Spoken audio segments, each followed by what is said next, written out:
Precious Metal Summit 2019, day 2 here in Zurich, ladies and gentlemen, and we start the morning with EMX Royalty and Dave Cole, the CEO of the company, who wants to give us an update and, of course, insight. Good morning. Good morning. My pleasure to be here. My pleasure too, and great to have you here. EMX Royalty, I mean, the name says it already. You are a royalty company, of course. So please comment a bit on, let's say, the nature of the business. Royalties are phenomenal financial instruments. They embed optionality into the future for discovery and advancement of projects for our shareholders. We have 69 royalties around the world. Wow. Okay. 69, that's a lot. How many of those 69 royalties are cash flowing already? We have about 30 that are cash flowing and 2 that are cash flowing from production and several more that are bubbling up through the portfolio from organic growth within that will become cash flowing in the next couple of years and cause a transformation in our overall cash flow. Great. What was let's say, the most important event this year for you?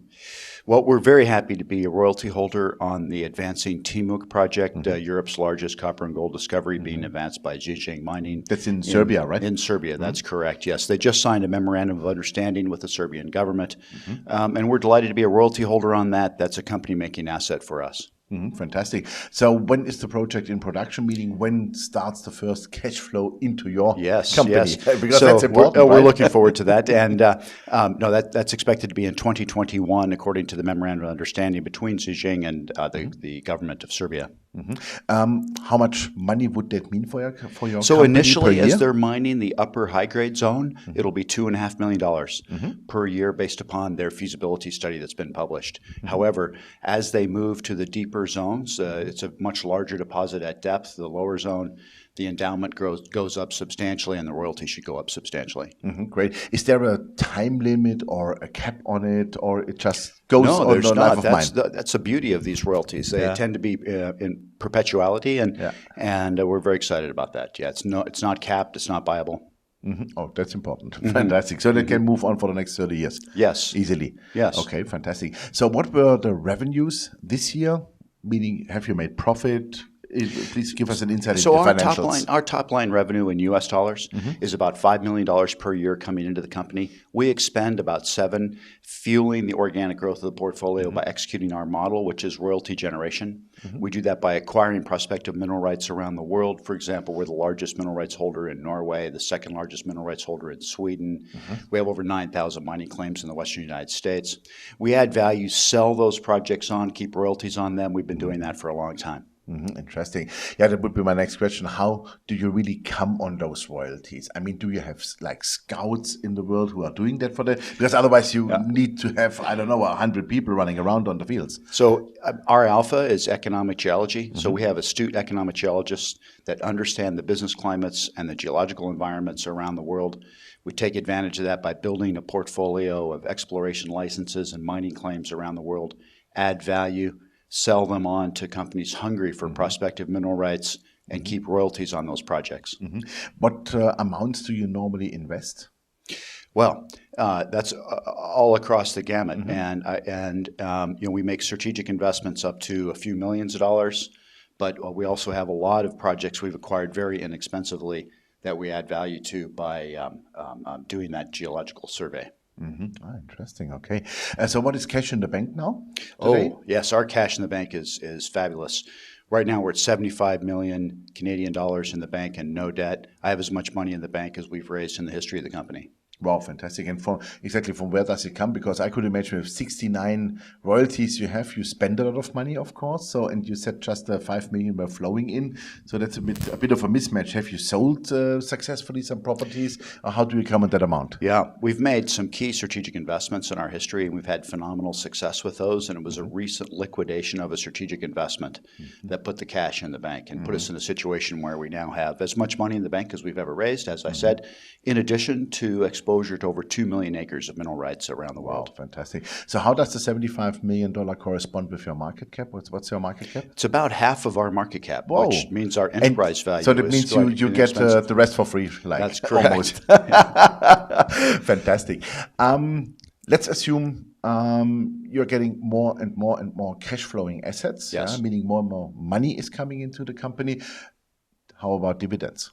Yes, we do plan on instituting a dividend policy once a couple of more royalties come into cash flow that are coming up through the portfolio being advanced by our counterparties. As soon as we're distinctly positive cash flow on a recurring basis, not just from strategic investing gains, then we will institute a dividend, and our plan will be to increase that dividend annually thereafter. Fantastic.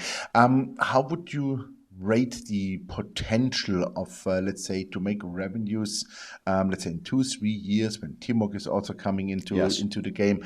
Where do you see the potential of annual revenues? I mean, this year you said it's like 5 million approximately, right? So let's target 2021 for our first dividend payment. Oh, okay. Nice. I even wouldn't go that far. That's fantastic. Yeah. Great. 2020, let's say important things you want to achieve. What is on the game plan? Continued deal flow from the portfolio. Our organic deal flow throughout our history has been fabulous. We've sold over 30 projects and kept royalties over the last 2 years as an example. But very importantly is that we're seeking to astutely allocate the money that we have in the bank to buy additional cash flowing royalties. We're at advanced stages of analyzing a number of opportunities around the world. And I'm hopeful that we'll land a couple of good ones. Fantastic. As we were yesterday discussing at the mining panel at the Zurich Invest show in the Dolder, how important is for you jurisdiction? How important is it for you, let's say, to balance the portfolio, that you say, no, we are more concentrating, let's say Europe is the one thing, but then maybe Canada and the US, but we leave out South America? Or do you say Australia is too far away, we don't do it there? Or do you say maybe only the extreme jurisdictions we leave out? What's your take on that? So excellent question. I get that question often. First of all, with respect to diversification, we have commodity diversification between gold, copper, and also polymetallic systems, exposure to copper, cobalt, nickel, for example. So we like to have that diversification. We love gold, though. Of course, it's a great commodity to be exposed to. With respect to jurisdictions around the world, our favorite place to work right now is in Northern Europe, specifically Norway, Sweden. Sweden has 7 smelters, 17 operating mines. It's a great place to invest in the mining business. We're also quite keen on the Western United States, Arizona and Nevada, where we're large claimants there. And I would expect to see additional workflow concentrated in those areas. Fantastic. With the, let's say, developing e-mobility, hybrid, hydro, all that stuff, would you consider, let's say, to maybe rebalance the portfolio a bit in the future? That you say, because you said already nickel, cobalt, I heard, but would you say maybe platinum, palladium, maybe what else do we need? Lithium is one thing, of course, vanadium could be something, Do you think that you go maybe more in those, let's say, called new fancy metals? So, Jochen, you point out something very important, and that is that the globe is consuming more and more metals all the time. And there's a whole host of reasons, but the electrification of transportation is a key aspect of that. Battery metals are very important, but there's a whole lot of other consumptive things going on around the planet that require metals.